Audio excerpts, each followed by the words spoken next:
Hello friends, हमारे YouTube channel education metre में आप लोग का स्वागत है। तो फ्रेंड्स, आज हम लोग बात करने वाले हैं मुग़ल चित्रकला के बारे में। जान लेते हैं फ्रेंड्स। हुमायूं ने सजी हुई पांडुलिपि के संग्रह का प्रशंसक रहा होगा और पर्शियन राजा के दरबार में कलाकारों को काम करते देखा होगा। तबरीज में वह युवा चित्रकारी से मिला मीर सैयद अली और अब्दुल समद से, और उसने इन दोनों को लेकर अपने साथ काबुल आया। और फ्रेंड्स, अब्दुल समद ने अकबर को चित्रकला की शिक्षा दी। निरक्षर होने के बावजूद भी अकबर में ज़बरदस्त ज्ञान पिपासा थी और कई धार्मिक ग्रंथों और साहित्य ग्रंथों को लिखवाया अकबर ने अपने दरबार में। और फ्रेंड्स, कलाकारों को जगह दी। उसके नाम से दरबार में हिंदू बहुसंख्यक थे।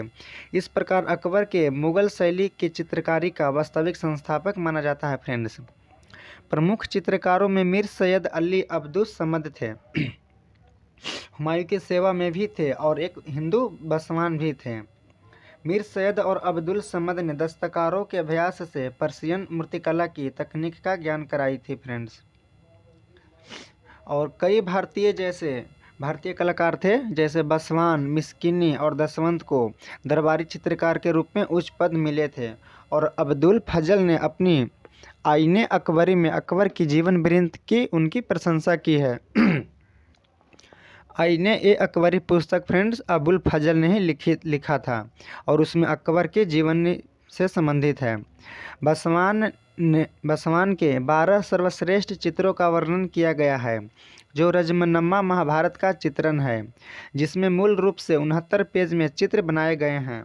बसवान द्वारा रामायण के पर्शियन संस्कृति में भारतीय कलाकारों ने अपने कुछ मानव रूप चित्र के विस्तार के जगह दी है। यह है फ्रेंड्स मुग़ल चित्रकला, देख लीजिए।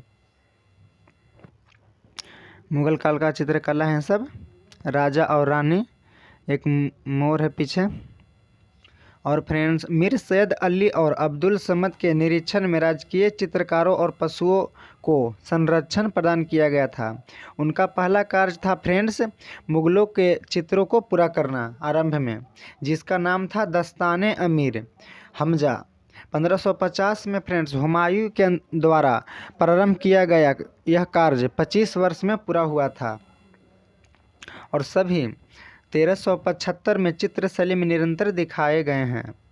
और फ्रेंड्स, क्योंकि मीर सैयद ने इसे आरंभ से ही सफ़ाविद शैली में बनाने की कोशिश की थी, चाहे वह भारतीय हो या फिर फारसी, सबने वास्तविक चित्रण में उसका सहयोग किया।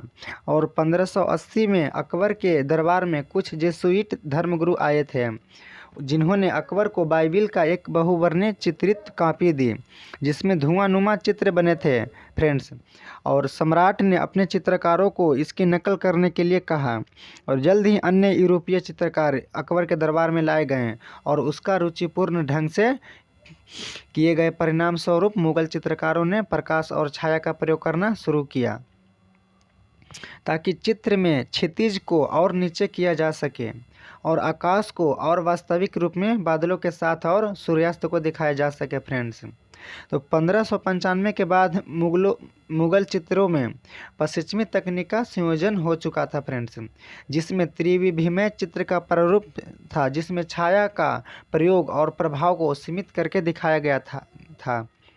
जहांगीर को वास्तुकला से, अब जान लेते हैं फ्रेंड्स जहांगीर के बारे में। जहांगीर को वास्तुकला से अधिक लगाव था।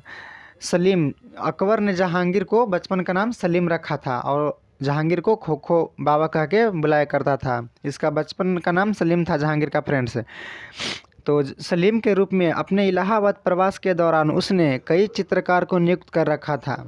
और फ्रेंड्स, अब इलाहाबाद का नाम हो गया है प्रयागराज। तो फ्रेंड्स, उस समय के अन्य चित्रकारों में बिशन दास थे और अनंत मनोहर, गोवर्धन और उस्ताद मंसूर फेमस थे, जिनके द्वारा मुग़ल चित्रकला अपने चरमोत्कर्ष पर पहुंच गई थी। चित्रकार एक ही काम पर इकट्ठे काम करते थे, लेकिन जहांगीर यह बता देता था कि किस चित्रकार ने किस चीज़ बनाया है, आँख किसने बनाया है और भाव किसी और ने बनाया है, उसका डायरेक्ट जहांगीर ने नाम बता देता था। नाम बता देता फ्रेंड्स। और अपने राज्यारोहण के बाद जल्द ही जहांगीर ने एक आकार के 40 गुना 24 सेंटीमीटर के एल्बम को, जिसे फारसी भाषा में मुरक्का कहते हैं, मुरक्का बनाने का आदेश दिया। तो 1618 में पूरे हुए प्रत्येक पृष्ठ में एक या कई चित्र बने होते थे, जिसमें एक तरफ चित्र और दूसरी तरफ उल्लेख थे फ्रेंड्स।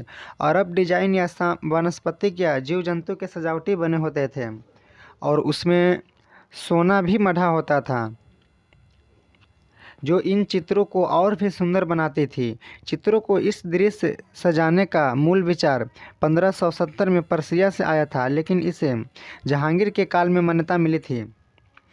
एक नए प्रकार के चित्रकला सम्राट के प्राकृतिक प्रेम के कारण जन्मी और अपने काल का सबसे आनंददायक चित्र प्रस्तुत किया, जो जानवरों और फूलों की प्रतिनिधित्व प्रदान करते थे। मनोरंजन के लिए फूल, पौधों, चिड़ियों और जानवरों में जो उसे अच्छा लगता था, अपने चित्रकारों को उसके चित्र बनाने के लिए कहता था।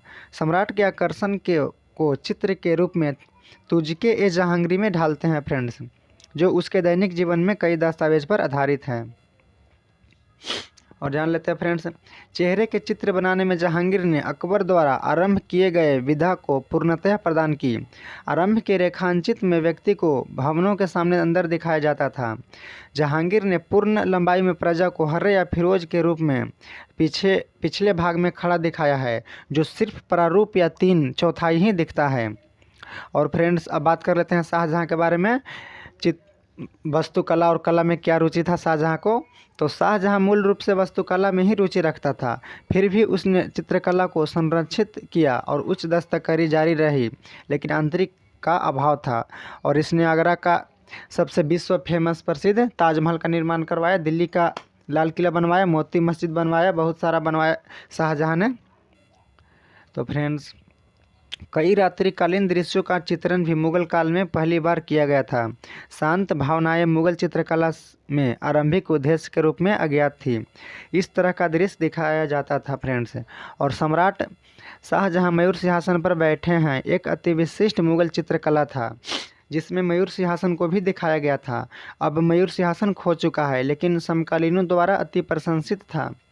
मयूर सिंहासन को फ्रेंड्स नादिर शाह ने आक्रमण करके दिल्ली पर मयूर सिंहासन को लूट लिया था, और उसमें एक विश्व प्रसिद्ध कोहिनूर हीरा था, उसको भी अपने साथ लेकर ईरान चला गया था नादिर शाह ने। और एक फ्रेंच यात्री बेमी यार ने भी इसका वर्णन किया था। तो फ्रेंड्स, इस काल के चित्रों का वर्गीकरण किया है। सम्राट सावधान मुद्रा में बैठे हैं, उसके सिर के पीछे एक आभा मंडल है और जिसके दाहिने हाथ में फूल है। और अब बात कर लेते हैं फ्रेंड्स औरंगजेब के बारे में। अब औरंगजेब के वास्तुकला और कला में क्या था रुचि? तो औरंगजेब ने किसी भी कला को संरक्षण नहीं दिया। उसके काल में संस्कृति का हनन छनन हुआ। संभवतः अपने अंतिम समय में वह अपना चित्र बनवाने को सहमत हुआ। इसी कारणवश वह आज भी चित्रों में जीवित है, जिसमें उसे आखेट खेलते हुए दाढ़ी युक्त बुजुर्ग के रूप में दिखाया गया है, जिसके हाथ में एक कुरान का किताब है फ्रेंड्स। इसे जिंदा पीर भी कहा जाता है फ्रेंड्स, औरंगजेब को जिंदा पीर भी कहा जाता है। और यह स्वयं बीना बजाने में दक्ष था और सभी सरकारियों संगीतज्ञों को छुट्टी दे दिया था, अवकाश। तो आइए थोड़ा जान लेते हैं फ्रेंड्स औरंगजेब के बारे में। औरंगजेब के अधीन मुगल साम्राज्य का विस्तार कितना हुआ था? औरंगजेब एक कट्टर मुस्लिम था, जिसने अपने शासनकाल में हिंदू मंदिरों की पूर्ण रचना के लिए अनुदान दिए। उसने हिंदुओं को उच्च एवं नियंत्रण करने वाले पदों पर बैठाया। उसकी प्रमुख वास्तुकला के क्षेत्र में प्रमुख उपलब्धि था लाहौर में एक निर्मित बादशाही मस्जिद थी, जो उस समय दुनिया की सबसे बड़ी मस्जिद थी। अपने 50 वर्ष के शासन में औरंगजेब ने संपूर्ण एशिया उपमहाद्वीप को एक साम्राज्य के अधीन लाने के अपने सपने को पूरा करने का प्रयास किया। और फ्रेंड्स, 1687 में गोलकुंडा और बीजापुर के सिया राजियों ने औरंगजेब की अधीनता स्वीकार कर ली थी, और मराठा औरंगजेब के खिलाफ कुछ समय तक संघर्ष जारी रहे थे। 26 वर्षों तक वह दक्कन क्षेत्र में अपना अभियान चलाता रहा, और इसी वजह से उसने अपना दरबार भी दक्कन में ही स्थानांतरित कर लिया था।